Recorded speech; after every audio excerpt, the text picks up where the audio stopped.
அனைவருக்கும் வணக்கம். இப்பொழுது இடம்பெறவிருக்கும் நாட்டிய நாடகம் மூத்தோருக்கும் மற்றும் தாய்மாருக்கும் பெண்களுக்கும் ஒன்டாரியோ முதுதமிழர் மன்றத்தின் ஒரு சமர்ப்பணமாகும். This dance drama is dedicated to all seniors, women and especially mothers with heartfelt love and respect from the Senior Tamil Center of Ontario. முதுமை என்பது ஒரு தண்டனை அல்ல, அது வாழ்க்கையின் இயல்பான படி. ஆனால் பல மூத்தோர் முதுமையில் அனுபவிப்பது மரியாதை அல்ல, மரியாதைக்கு பதிலாக புறக்கணிப்பையும் அன்புக்கு பதிலாக அவமதிப்பையும் அனுபவிக்கின்றனர்.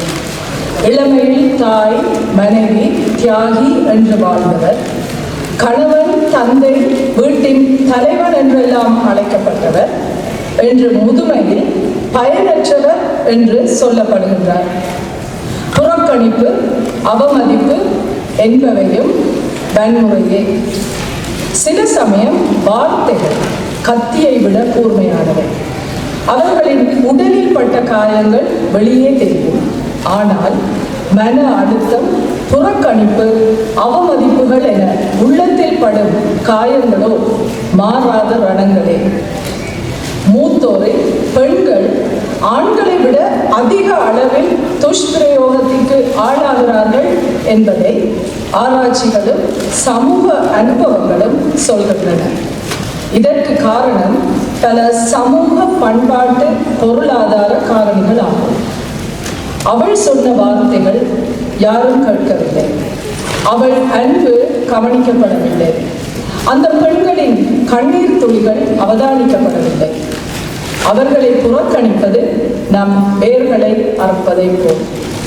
இதனை மையப்படுத்தி ஒரு பெண்ணின் கதையை உங்களுக்கு சொல்ல வந்திருக்கிறோம்.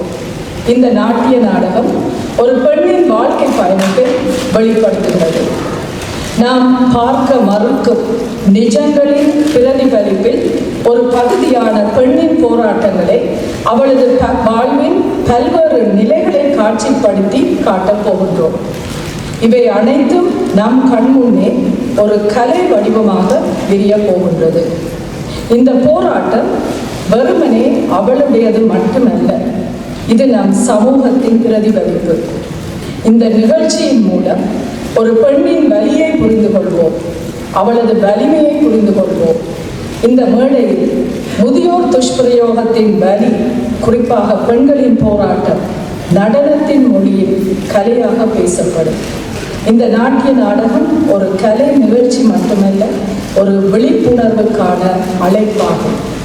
தயவு செய்து ஒரு சில நிமிடங்கள் அமைதியாக இருந்து ஒரு சமூக பிரச்சனையை இதயத்தால் உணர்வோம். நன்றி. ஒவ்வொரு நொடியும் ஓடிக்கொண்டே இருக்கிறது. அந்த கடிகாரத்தின் முட்கள் ஒரு பெண்ணின் வாழ்நாளில் பல அத்தியாயங்களை எழுதுகின்றன. வண்ணத்து பூச்சியின் சிறகுகளாய் குழந்தை பருவம், தியாகத்தின் பயணமாய் குடும்ப வாழ்க்கை, 4 சுவர்களுக்குள் ஓர் உலகமாய் முதுமை, மீண்டலும் நம்பிக்கையாய் புதிய விடியல்.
சிறகிலும் ஒரு நம்பிக்கை. நிலவின் ஒளியை தொட்டு விடலாம், விண்மீன்களை பிடித்து விடலாம் என்ற துணிச்சல் அவளுக்கு மட்டுமே உண்டு. அவள் கைகளில் ஒரு பட்டம், அது வெறும் நூல் கண்டால் பிணைக்கப்பட்டதல்ல, அவள் கனவுகளால் கட்டப்பட்ட பட்டம். வெட்ட வழியில் கட்டுப்பாடற்ற சுதந்திரத்துடன் உயரே இன்னும் உயரே பறக்கும். அந்த கண்கள் ஒரு விந்தையான உலகத்தை காண்கின்றன. அங்கே கவலைகள் இல்லை, ஏமாற்றங்கள் இல்லை, வெறும் கனவுகளும் சந்தோஷங்களும் மட்டுமே நிரம்பியதொரு அற்புத உலகம்.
சிறகு அவள் கனவில். அவளது கனவில் ஒரு குதிரை வீரன் வந்தான். அவள் அவனது பெயரை அறியவில்லை. ஆனால் அவனது இதயம் அவளுக்கு தெரியும். அவள் அவனது முகத்தை அறியவில்லை. ஆனால் அவனது புன்னகையின் ஒளி அவளது உலகத்தை ஒளிரச் செய்தது. அவள் வருங்காலம் அவன் கைகளில் பாதுகாப்பாக இருக்கும் என்று நம்புகிறாள். இது ஒரு இளம்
இருந்தது. தன்னை முழுவதுமாக கரைத்து தன் பிள்ளைகளை இந்த உலகின் கரையில் சேர்க்க மனம் துடிக்கிறது.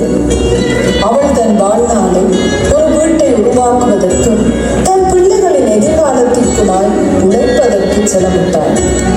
அவள் தனது அடையாளத்தை தொலைத்து அன்பின் பெயரால் குடும்பத்தின் அடையாளமாக மாறுகிறாள். அவளது புன்னகை 1000 வரிகளை மறைத்த ஒரு போர்வையாக இருந்தது.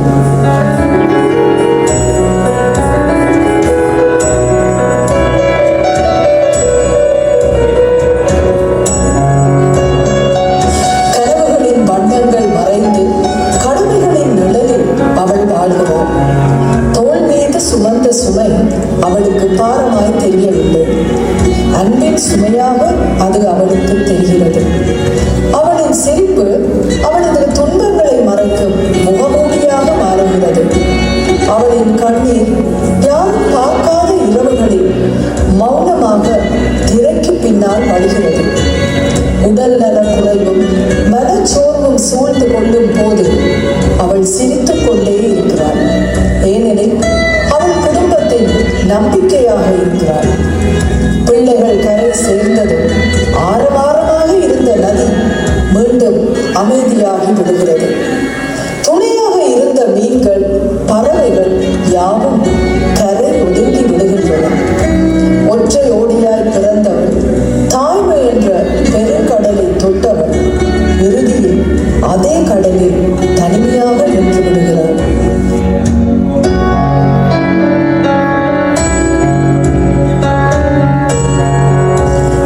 சுவர்களுக்குள் மடங்கியபடி வெறுமையான கண்களோடு அவள் ஜன்னலுக்கு வெளியே பார்த்தாள்.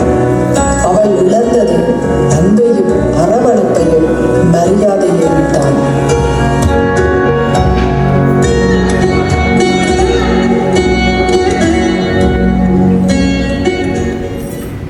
நல்ல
தெரிகிறது.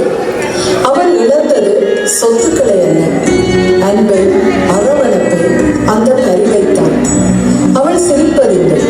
ஒரு மூலையில் சுருங்கி மௌனமான நிழலாக அவள் தன் நாட்களை கடத்துகிறாள். அவள் காத்திருப்பது ஒரு அன்பான வார்த்தைக்காக, ஒரு அன்பான ஸ்பரிசத்திற்காக. அவள் காத்திருப்பது தன் வாழ்க்கையின் ஒரு புதிய அத்தியாயத்திற்காக. ஒரு காலத்தில் பூங்காவில் பட்டம் விட்டவன் இன்று சிறகுகள் இல்லாத பட்டாம்பூச்சியாக இருக்கிறாள்.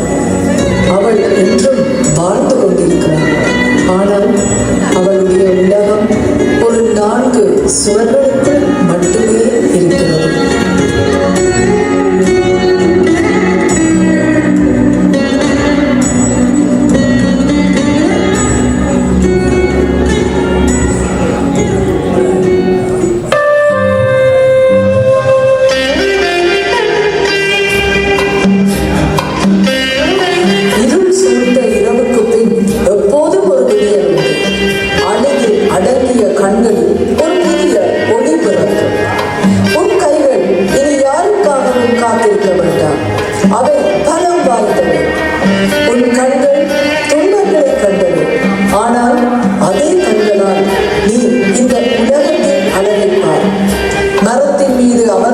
பறவையையும் வண்ணத்து பூச்சியையும் நீ ரசிக்கலாம்.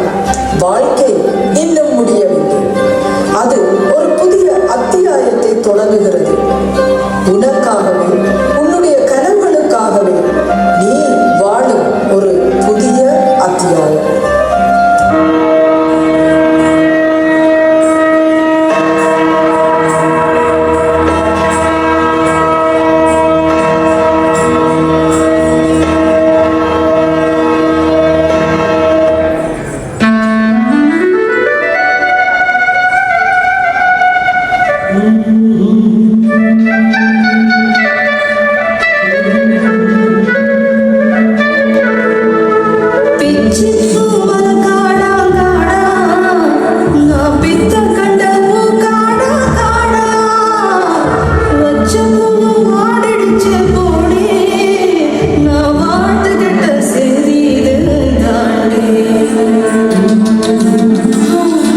வாட காத்து இழுக்குதடி ஆசை தாண்ட முடியல.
தனிமையாலும் புறக்கணிப்பாலும் தள்ளப்பட்டு நிற்கின்றன.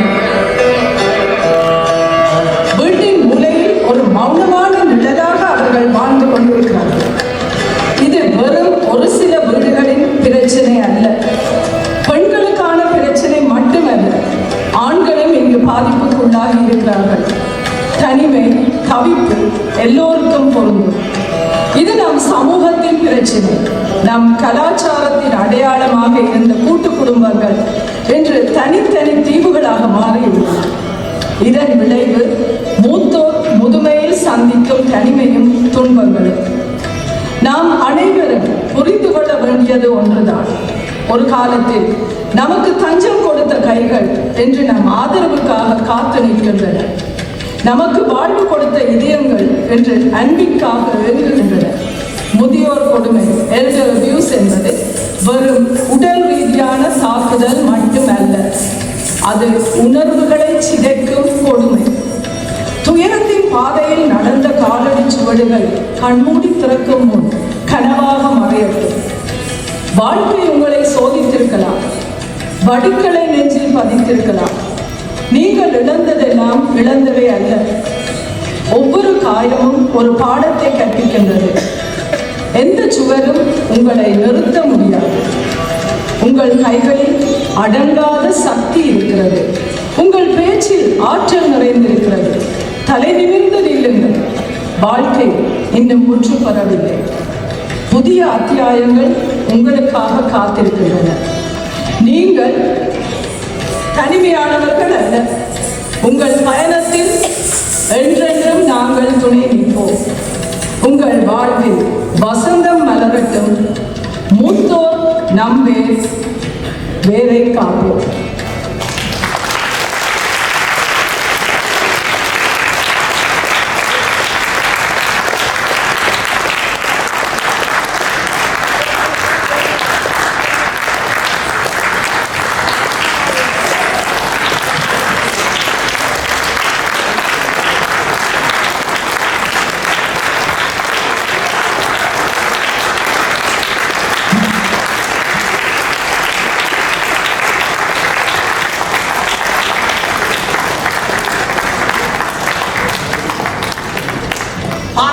மிகவும் அழகாக இருக்கின்றது.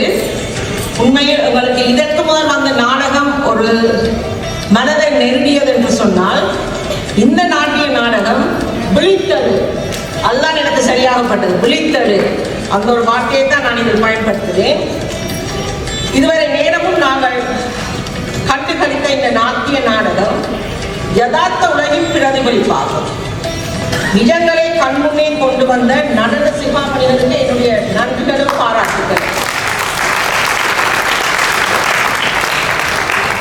மேலும் நமது மன்றம் இளைய தலைமுறைக்கும் மூத்த தலைமுறைக்கும் பாலமாக செயல்பட்டு பல செயல் திட்டங்களை நடைமுறைப்படுத்தி இருப்பது நீங்கள் அனைவரும் அறிந்த விடயம். இன்றும் அதனை கண்முன்னே மன்றம் அரங்கேற்றி இருப்பது பெருமையாக இருக்கின்றது. 5 வயது தொடங்கி மூத்தோர் வரை இந்த நிகழ்வில் பங்கேற்றிருப்பது உண்மையிலேயே குறிப்பிடத்தக்க ஒரு விடயமாகும்.